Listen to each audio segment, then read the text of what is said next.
بچوں کے اندر یہ عادت آ گئی کہ باپ آئے نہ آئے باپ کا پیسہ آنا چاہیے.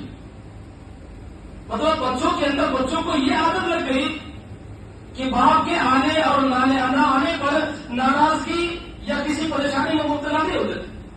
بس انہیں مطلب یہ تھا اس بیوی کو بچوں کو یہ مطلب ہو رہا تھا کہ کم سے کم یہ پیسہ ہی بھیجتے رہے ہمارے لیے کافی ہے. یہ کسی پردیش کی بات نہیں. یہاں پر بھی اگر اپنے اپنے گاؤں ملک سے آئے ہیں ان کی بھی یہی حالت کہ گھر والے اسی کے متلاشی ہوتے ہیں کہ تھوڑا بہت پیسہ مل جائے اور ملنے کے ساتھ جو پیسہ مل رہا ہے وقت پر پیسہ نہ ملے تو گھر والے بھی بڑا ہو جاتے کہ پیسہ نہیں بھیجا, تکلیف ہو رہی ہے, پریشانی ہو رہی ہے, مشکل ہو رہی ہے. وہی بات جو روزانہ پیسہ بھیجتا تھا, ہر مہینہ پیسہ بھیجتا تھا, وقتاً فوقتاً بچوں کے لیے ساری چیزیں اشیاء مہیا کرتا تھا. یہاں تک کہ آپ کی اس دور کے اندر کسی کو آئی فون وہاں سے بھیج دیا, بچوں کو لیپ ٹاپ بھیج دیا, بچوں کو اچھی اچھی چیزیں وہاں سے جو اس کے لیے میسر ہوئے وہ بھیجتا رہتا تھا.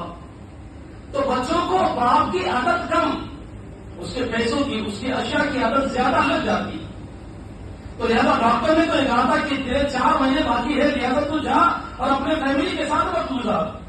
اس باپ کو خیال آیا کہ میں جب تک پیسہ بھیجتا تھا میرے گھر والے میری برتری کو مانتے تھے, اب تو میرے پاس میں خالی ہاتھ ہوں, میرے پاس کچھ بھی نہیں ہے.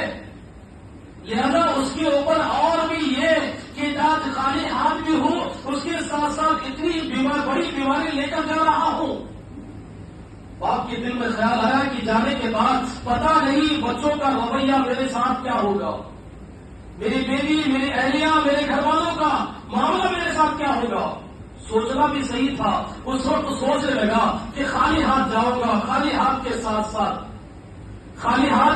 ساتھ میں اپنے گھر جانے کے بعد اپنی بیماری لے کر جاؤں گا. تو ان کا رویہ کیسا ہوگا اس چیز پر وہ سوچنے لگا. جب وہ سوچنے لگا تو جانے کے بعد ہوتا کیا کہ بندے کے پاس کچھ نہیں تھا, اپنا ٹکٹ وغیرہ کرایا اور وہ اس جگہ پر اپنے گاؤں کی طرف پہنچنے لگا. جب گاؤں آیا تو دیکھا کہ بیوی کا چہرہ اترا ہوا ہے, بچوں کا چہرہ اترا ہوا تھا.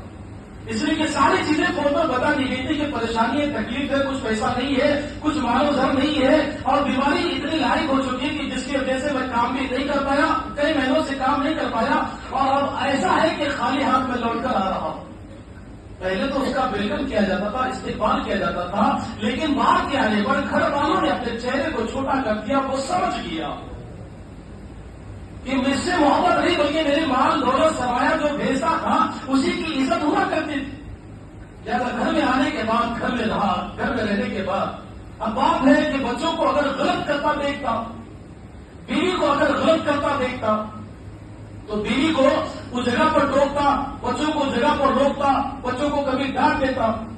تو پہلے تو ڈانٹیں قبول کی جاتی تھی جب پیسہ بھیجا کرتے تھے, لیکن اب بچوں کے اندر, گھر والوں کے اندر ایسی عادتیں آ جاتی ہیں کہ اس کی بات کو اگنور کرنا شروع کر دیتے. کیا بیماری بھی لاحق ہے اور کہتے ہیں کہ بھائی تم تو پہلے پیسہ بھیجتے تھے, اب تو بیماری, اس کے اندر اتنا پیسہ جا رہا ہے, اس کے اندر اتنا خرچہ ہو رہا ہے. یہ ساری چیزیں اس گھر کا ماحول چل رہا تھا. لہذا فرمایا گیا کہ جب پردیش میں تھا تو پردیش میں رہ کر جو پردیش والے ہوتے ان کے بھی کچے کان ہوتے, لہذا انہیں جیسا بتایا گیا اس چیز کو مان لیتے. مثال کے طور پر اگر اس کے گھر کے بازو میں اس شخص کے بھائی بہن یا جو کوئی بھی ہوتے تو اہلیہ جو بتائے اسی چیز کو وہ مان لیتا ہے. مثال کے طور پر کہا کہ تمہارا جو بھتیجا تھا وہ بڑا آ کر غصہ کرنے لگا, بولتا ارے